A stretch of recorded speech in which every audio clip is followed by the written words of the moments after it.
Hi, and welcome to Rating the News. This episode is actually about our rating of the Joe Rogan podcast, which we just released. And a lot of people have been asking for our rating because his podcast has been in the news quite a bit lately, with major artists pulling their songs off Spotify in protest of what they characterize as Joe Rogan's spreading of misinformation, particularly around COVID and vaccines. And I know that one of the reasons that folks have been asking us for our ratings because we didn't have it up before. And for reasons that I'll get into, it's hard to categorize his show neatly into one bucket for reliability and bias. Let me get to the point of what our rating is, and then I'll dive into more detail about why. Okay, so let me just share here on if you go to our interactive media bias chart and you search for Joe Rogan podcast, it's called the Joe Rogan Experience, you'll see that it is in the middle of our chart for bias, okay? And it's pretty low for reliability, okay? Reason that it's, in general, that it's in the middle of the chart for bias is because he has a wide range of guests from left to right to center. And the reason it's low for reliability is not because many or most of his shows have misleading information or inaccurate information. It's just that several really high profile shows lately have had significant misleading information and inaccurate information. Okay. But let me back up a little bit into why we rate podcasts in the first place, and how this show is so different from other types of podcasts that we rate. Okay, so why do we even rate podcasts? As you may know, we rate news and news-like content for reliability and bias. So what do we mean by news-like? People sort of get that, they recognize the logos at the top of our chart, and they're news organizations, major media organizations. And then there are other ones that are, just well known as news organizations. But podcasts aren't necessarily news, but they are news-like information. And if you think about our media landscape, folks get information about news, like things that are new, that help them make decisions about their lives, like who they vote for, and what they do day to day.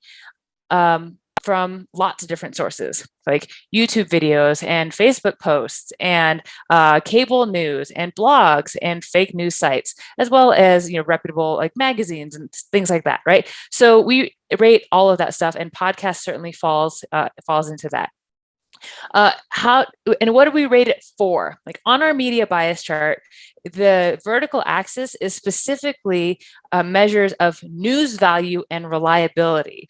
Like, how much can you rely on the information produced by that particular source to make decisions on what you do in your daily life, in your civic life? That's those kinds of measures are really specific, right? It's not about entertainment value.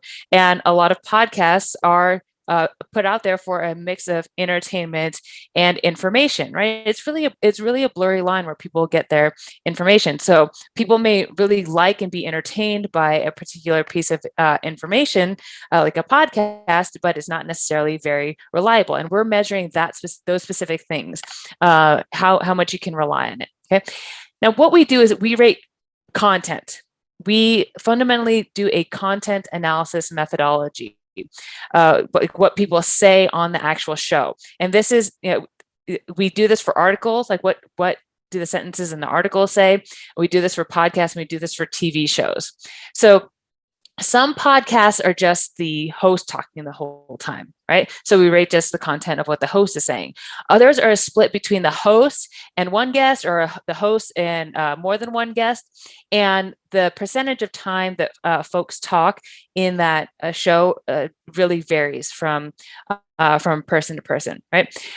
So if there are guests on the show, then what we're rating is the content of what the guest says, as well as what the host says, and the host's posture towards the guest, right? So just give real simple examples.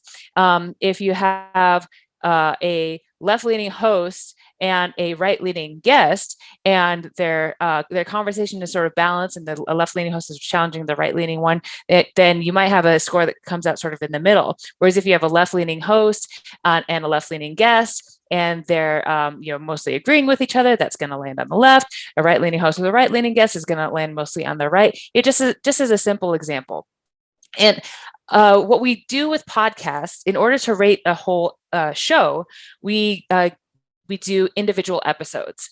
So we want to make sure that we get a representative sample of each one of the shows that we rate. So we will usually rate 3 to 5 episodes of a particular podcast in order to come up with a rating, as long as those 3 to 5 are representative of what the rest of the content is. So let me show you how different like the Joe Rogan show, Joe Rogan Experience podcast is in its the type of content that's on there versus some other ones that you may be familiar with. So I'm going to put up here the Mccullough podcast. Michael Mccullough has a podcast on SiriusXM as well as a CNN show on Saturday mornings. If you take a look at Michael Mccullough's show, it's him, and then he has some guests, and the shows are all in the same general area of the chart. Their analysis, mixing analysis and fact reporting, right in the middle, one a little, just a hair to the right, one a little bit over to the left, so that overall show score, all those episodes are really similar. If you take a look at another popular podcast on the right, Ben Shapiro, it's usually just him on the show talking his takes and opinions about things that are happening in politics, and he has pretty right-leaning perspective. So his show is hyper-partisan right in the opinion section, but all of them are sort of very similar to each other, right? They're on this analysis and opinion range. If you look at something over on the left, like Pod Save America, another popular podcast, they're sort of in the same range too. They're all on the left. Like some are further left, some are not as far left, and that the hosts are like fairly mainstream Democrats, and their guests are often similar in political stance to them. So and then some of them, the shows are a little bit more biased because of like name calling Republicans and things like that. So, but again, the shows are all very similar to each other. The episodes are all similar to each other within a particular show. Joe Rogan's is quite different. Like, look at the spread here. Okay, so all these individual dots, and you notice there's kind of a lot of them because we started rating this show, mid last year. So in total, we've rated about 1,300 individual podcast episodes across all podcasts. So we've rated, over 350 podcasts total, and each one of them is looked at by 3 humans, in like one left-leaning, one right-leaning, and one central-leaning. So there's approximately 4,000 person hours of just listening to podcasts in order to rate them on our content analysis methodology. And so you can see that there's a bunch of shows that are like no bias, like no political bias detectable really at all. And so they have a 0 score for bias, right? Let's take a look at this one. This one, the guest is Emily Harrington, who's a U.S. national champion in sport climbing. Okay. No reliability issues, right? So it's a mix of, it's mostly analysis going on in that show. What other highly rated Joe Rogan episodes do we have here? He's got another guest, Nicholas Christakis, who is an author. His book called Apollo's Arrow, right? So one of our higher rated Joe Rogan shows. And so as you can see, there's a really big difference because there are some over here that are way out to the left.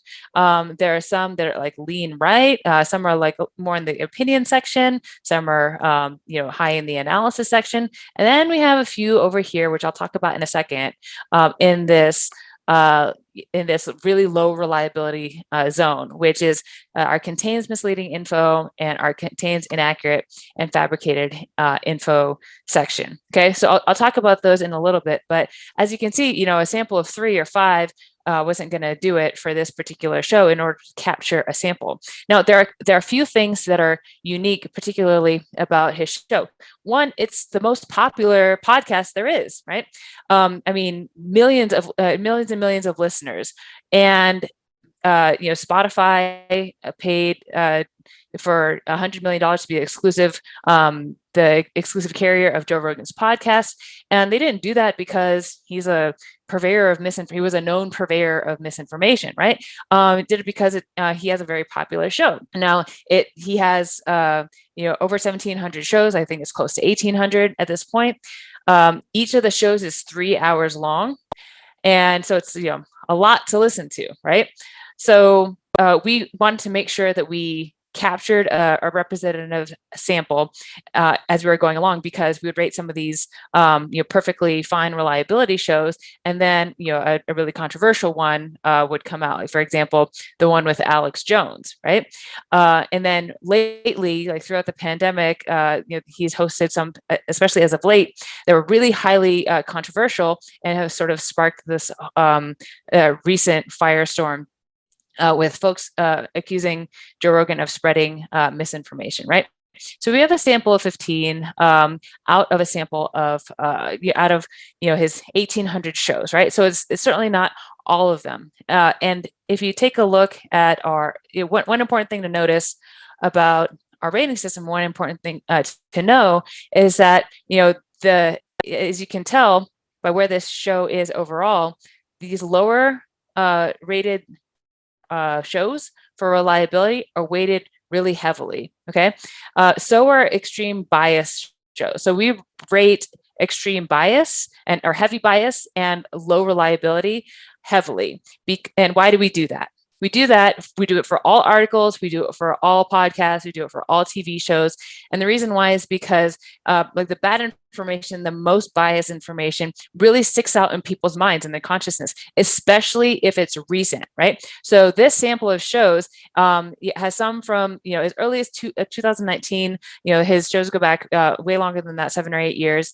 And then to now, right? So this is a recent sample that includes several of the really high profile shows that have misleading information and inaccurate information, okay? Let's just take a quick look here at these shows that scored super left. What scored super left? Bernie Sanders. That makes sense, right? And how about this one over here? Jimmy Dore, whose own podcast is one of our furthest left rated podcasts, right? So another reason that Joe Rogan is popular is because he has like really world famous guests, and he's really friendly with them, and he's really respectful, and so he tends to get along and have like great conversations with his guests. Also, in the 3-hour show, a lot of times the guests talking is like 80 to 90% of the show. So when the overall content of the show is really influenced by the guests. If they're a politically neutral guest, they're going to have the show is likely going to be politically in the middle. If the guest leans a little bit right, the show will probably lean a little bit right. And Joe Rogan's posture towards most of his guests is, friendly and respectful, right?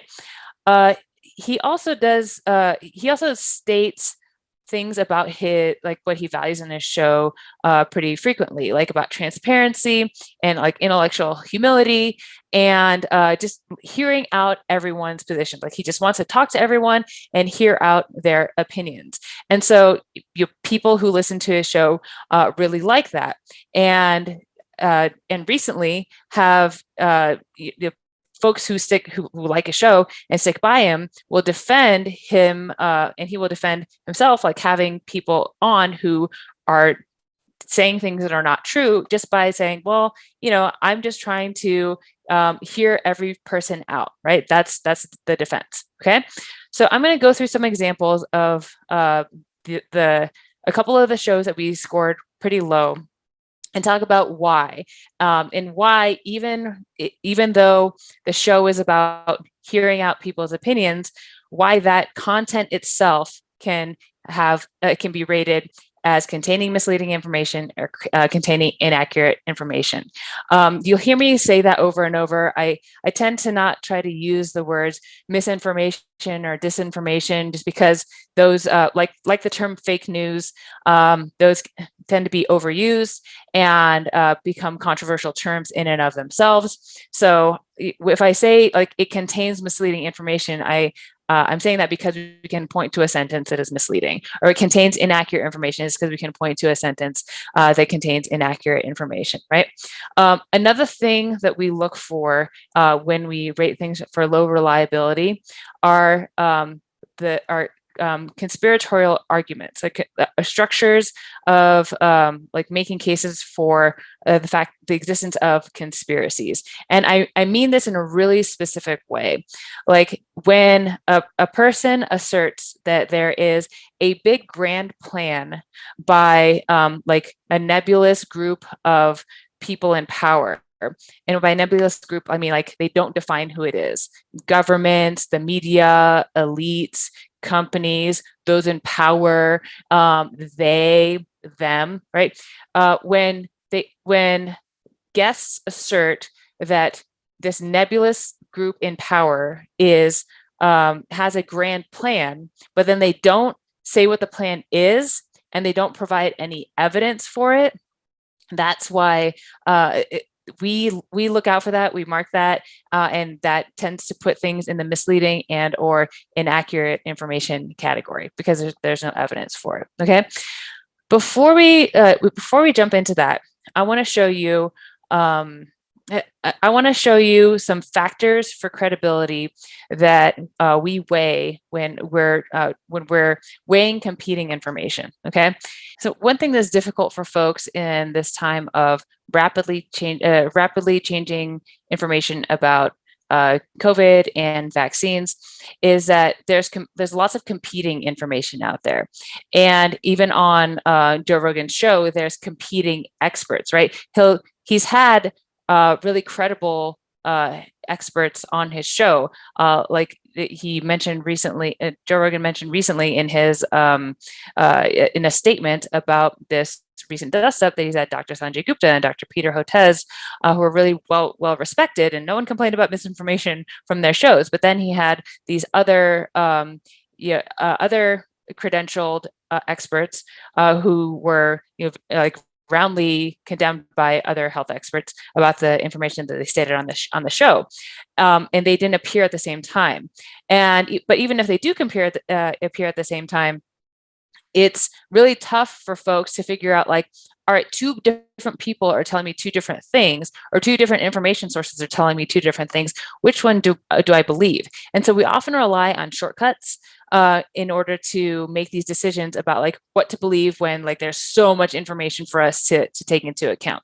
So when we have to evaluate veracity as part of our and likelihood of veracity as part of our scoring process for articles. When we come across a statement and we're trying to figure out if it's true or not, and there's competing information, here are the factors that we weigh. We have an acronym for it called RELI, RELI. So reputation, evidence, likelihood, and incentives. Now, the way that we, when we have so much information presented to us all the time, sometimes we'll just like really rely on one of these factors and not the rest of them. And sometimes those factors are weak. So something that people rely on a lot is the incentives factor. Okay, so people say like, well, this must be the case because somebody's getting paid, or there's money, or they're trying to get power, or they're just trying to like get people on their side, or whatever. Incentives are sort of the weakest indicator, right? Reputation can be a good indicator, not always, right? Evidence and likelihood, like those two in the middle, you have reputation, evidence, likelihood, and incentives. Evidence and likelihood are really the strongest factors. And so when you have evidence and you have you have two competing, like if you have two competing stories and one of them has good evidence and the other one doesn't, okay, it goes in the favor of the first, right? If you have two competing stories and one of the stories is a lot likelier and more plausible than the other one, that one weighs in favor, right? So we want to make sure, as we go through the different examples, we'll talk about why the evidence and likelihood are such important considerations when figuring out who to believe in certain circumstances. Okay, let me go through a couple of examples from the individual shows that we rated. So this one right here is this show was with the guest was Brett Weinstein. There are some misleading claims. That one I won't spend too much time in this one, but that between these four, Brett Weinstein, this one is the Peter McCullough one, and this is Alex Jones, and this is Dr. Robert Malone. Okay, again, other typical Joe Rogan fare. This episode with John McKay, he is a CEO of Whole Foods. Opinion analysis, but and skewing right, not even all that far right. I mean, notice something else about the bias of these shows that are low reliability. They're not really that high bias. Like this one is a bit. Like this one with Roger Malone has the highest bias score to the right, but these ones that are also really low reliability, I mean, they're a little skewed right, but it's not like characterizing Joe Rogan as like extreme right, as some people who don't listen to his show have done, is not. It doesn't really grasp. It's not really accurate, right? And that's also part of the problem with people jumping to conclusions about what his show is. Like a lot of people just haven't listened to it, right? Takes a long time, especially if you're listening to other podcasts. All right, let me go through an example on Alex Jones' show, and this is just going to be a really short example, but I think it's important to dive in there and listen to a couple lines. This is 2 hours and 53 minutes into a 3 hour and 11-minute show. Okay. Is the most important thing we said tonight. We said a lot of important things, but both of you are not drinking. Yes. So you don't know. Right. But this is it right now. Okay. mRNA vaccines. Yeah. So when you think about a regular vaccine, goes in, it's a broken bacteria, a broken virus, it's defeated, your body learns how to kick its ass. It's like a dummy. All right. Notice that he made a comparison between like the regular vaccines, and he's about to talk about the mRNA vaccines as though they're like different and bad compared to previous vaccines, which were good. Okay. It's like having an attack dog trained on a dummy. Right. The T lymphocyte, white blood cell, it's like a big badass Mike Tyson. It learns how to defeat it. mRNA vaccines go into your cells as a virus. They're viruses. Okay. Right there. That's incorrect. Okay. If you look up what is an mRNA vaccine, or is mRNA vaccine a live virus, you will find many reputable sources, including from the CDC, the Mayo Clinic, other reputable health organizations that talk about the mRNA being instructions to create proteins. It's not an actual virus itself. And it talks about the differences between all different types of viruses that there are, right? But here he just said mRNA is the virus. Okay. That's a small statement, but it's false, and it goes unchallenged here because there's a lot happening right now. And we're not pausing every Joe Rogan's not pausing every few seconds to talk about the truth of what Alex Jones is saying. He tries to fact check in real time. It's just really difficult to do because there's so much information coming at once. So it's a virus they inject you with that reprograms your cell to then have a certain response to things and release proteins, which is what cancer does. Okay. So now he compares it to cancer. Okay. So he says mRNA virus, mRNA, which is different and bad compared to previous, like good, normal vaccines, is a virus, which is not, and is like cancer. And here he's like, incorrect, and at least grossly mischaracterizing what cancer is and does, right? But comparisons to cancer are purposeful. Like there's never like a good comparison to cancer, right? So it in just a short period of time, saying it's like a virus and it's replicating like a cancer. And so they admit on the news that 100% of people that take these are getting sick, 20% are going to the hospital. He said they admit on the news that 100% of people who are taking these mRNA vaccines are getting sick, and 20% are going to the hospital. Now, like immediately, you and I, and then you'll see here, Joe Rogan himself is incredulous about this because like your own experience shows you that cannot be true because people who have taken vaccines and have not gotten sick. And when he says get sick, he's saying like, that implies get sick with COVID and go to the hospital with COVID, right? So he's not talking about like side effects.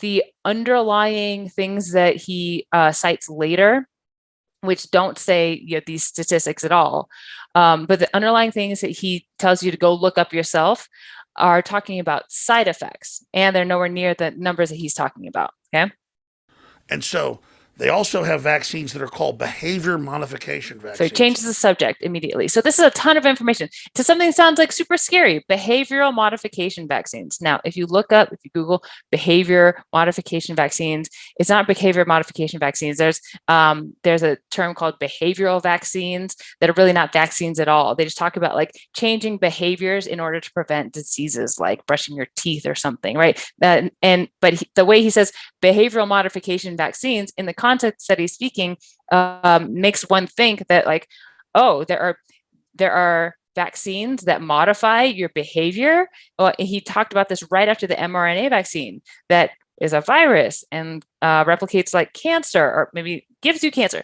Like there's so many competing strands of information that it's really hard to sort out in real time. You can type it in. Okay, but let me pause right there. mRNA vaccines, you said 100% of them get sick and 20% of them go to the hospital. They had two studies. In one study, 100% got sick, 20% went to the hospital. Another study, 80% got sick, and of those, 20% went to the hospital. These are not true. This CBS news did not say that. Find that right now. You can type in Bill Gates grilled over vaccine dangers. You'll have CBS News reporting it. So that's not true. CBS News did not report that. Not even close. Okay. So Joe Rogan is trying to fact check this in real time, but it's again very difficult to do. They struggle in the next few minutes to figure out even like what to Google to disprove this like clearly ludicrous claim. Okay. Now, to his credit, Joe Rogan is trying to fact check this, right? And so why aren't we scoring this show higher for and giving credit to Joe Rogan for this? Like I said, the format of his show is friendly and respectful to his guests. Like just a couple of minutes before this exchange, Alex Jones was going off about how he researches this stuff 18 hours a day, and he's one of the best people like of looking up stuff on the internet. Like he's the best internet researcher, I guess, out there. And he can't keep all the stuff straight in his head because it's like very confusing. But he knows he's seen it there before. And Alex or Joe Rogan will say, "Yeah, I like text you at 3 a.m, and you're like going over this stuff. Like you do this all the time, man."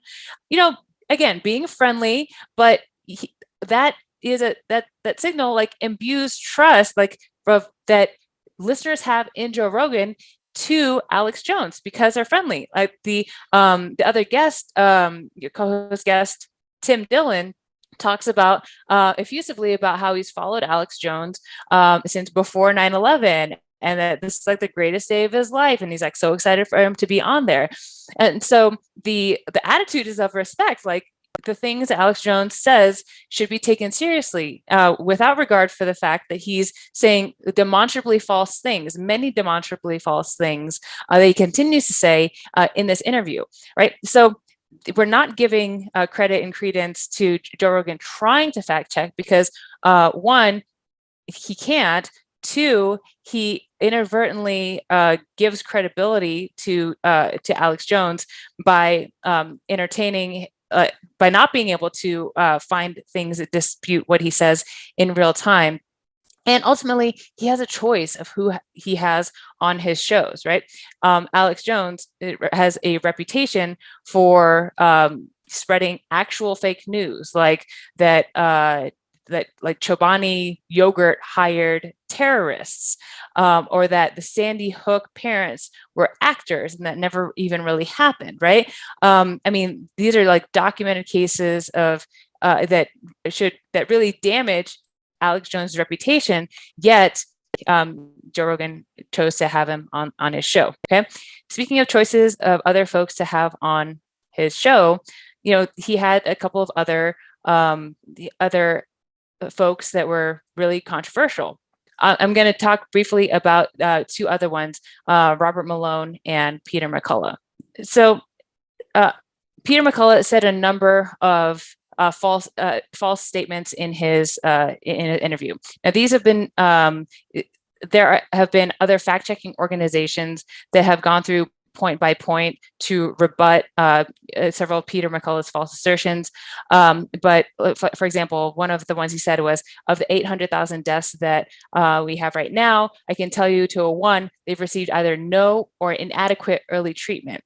That's demonstrably false, that 800,000 people who died of COVID received no or early treatment.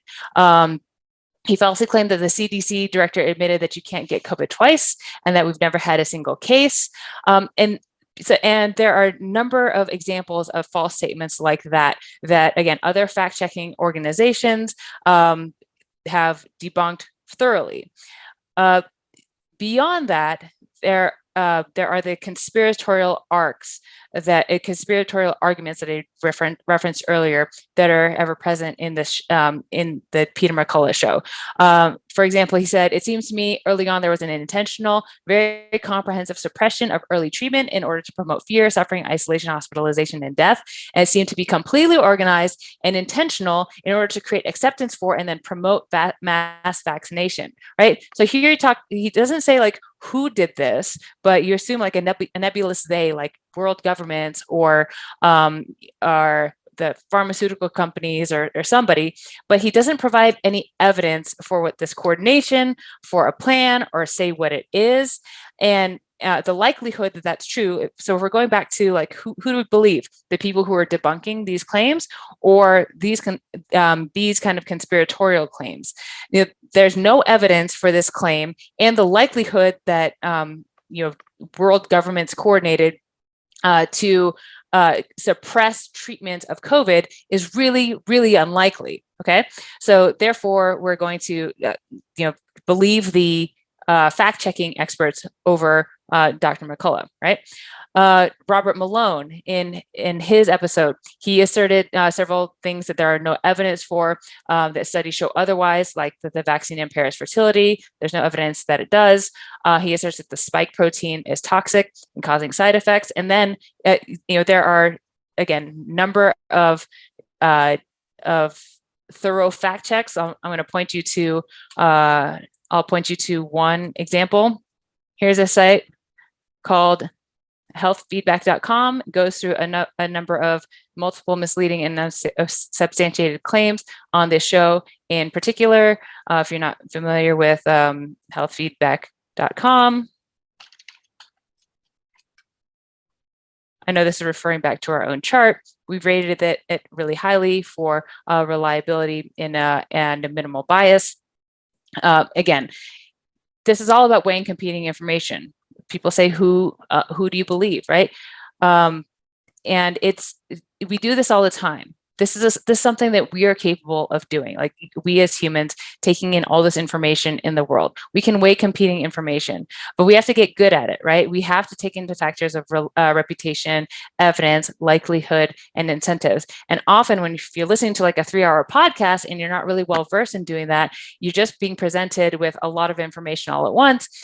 We have an availability bias. We have a bias towards accepting what's in front of us if we don't have time to go and investigate something else that's not in front of us. Okay, so going back to things Robert Malone was saying on his show, again, he draws on conspiracy, saying that he said that 500,000, he believes that 500,000 excess deaths have happened in the United States through the intentional blockade of early treatment by the U.S. government. And both Peter McCullough and Robert Malone, talk about this mass formation psychosis. He compared it to like Nazi Germany and how it got people to do crazy things.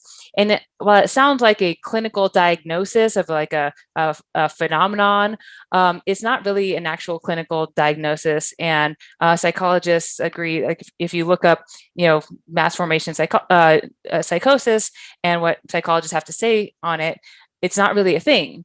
However, in having heard this before on Peter McCullough's show, Joe Rogan himself states like, yeah, there's this mass formation psychosis going on when he's on Robert Malone's show, right? So Joe Rogan put out a statement recently in the last few days saying that he doesn't mean to be misleading, right? And he gave a little insight into what he does for the shows and like what he's trying to do. So he did talk again about just wanting to hear everybody's voice, everybody's opinion, hear them out. And he said that he doesn't really prepare very much for these shows. So he doesn't really know what folks are going to say beforehand. And he's like, well, maybe I should do a little bit more preparation. I understand why I wouldn't like prepare for a 3-hour show. It's a 3-hour show. I mean, the 3-hour show by itself is a long show, right? And then he also said that he would align the timing of his experts better. So it's not like you have, it's Sanjay Gupta and Peter Hotez who are reputable and, not being accused of by the wider medical community of misinformation. And then these other doctors who are being accused of that by the larger medical community many months later, right? So he said, he will try to schedule them so that they're closer together.